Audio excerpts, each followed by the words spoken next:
ఈ లబ్ధి వస్తుంది. నిన్ననే మా ఆడబిడ్డల ఉత్సాహం చూస్తున్న స్త్రీ శక్తి ఉచిత బస్సు ప్రయాణం ఏమమ్మా ఆడబిడ్డలు ఆనందంగా ఉన్నారా లేదా? మీరు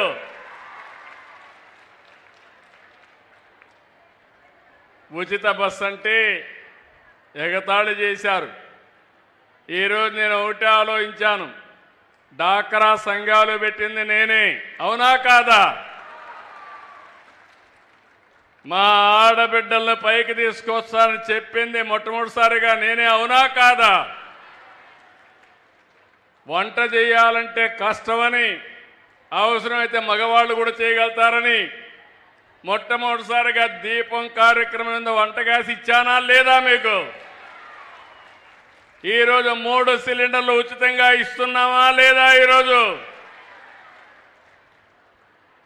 ఇలాంటి కార్యక్రమాలు ఇచ్చి మొబిలిటీ. ఈరోజు కొంతమంది ఆడబిడ్డలు పనిచేస్తారు, కాకినాడకు పోవాలంటే డబ్బులు కావాలి, రాజమండ్రి పోవాలంటే డబ్బులు కావాలి. ఇప్పుడు ఏమీ బాధ లేదు.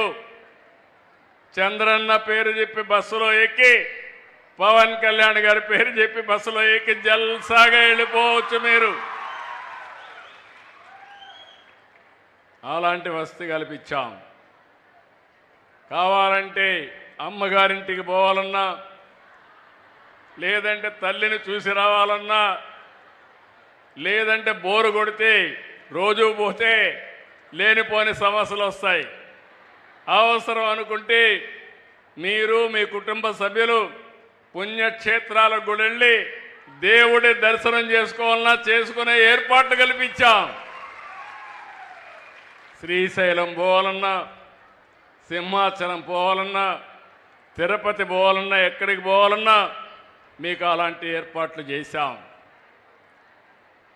దీనికంటే సంక్షేమం ఏమైనా ఉంటుందా ఆడబిడ్డలో? మీరే చెప్పండి. మళ్ళీ మీరు అక్కడికి వెళితే భోజనం కూడా హోటల్కి పోతే 100 రూపాయలు అవుతుందని 5 రూపాయలకే అన్నా క్యాంటీన్లో భోజనం పెడుతున్నాం, అవునా కాదా? ఇలాంటి అనేక సంక్షేమ కార్యక్రమాలు తీసుకున్నాం.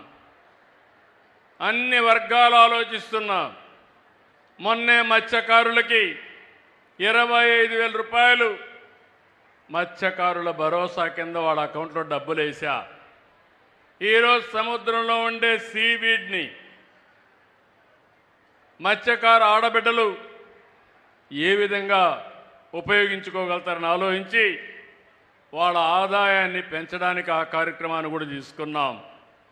ఇలాంటి అనేక కార్యక్రమాలు ఇప్పటికే మీరు ఒకసారి చూస్తే 1 కోటి మంది పైన ఆడబిడ్డలు ఉచిత ప్రయాణం చేశారు. నాకు ఎంతంటే మిమ్మల్ని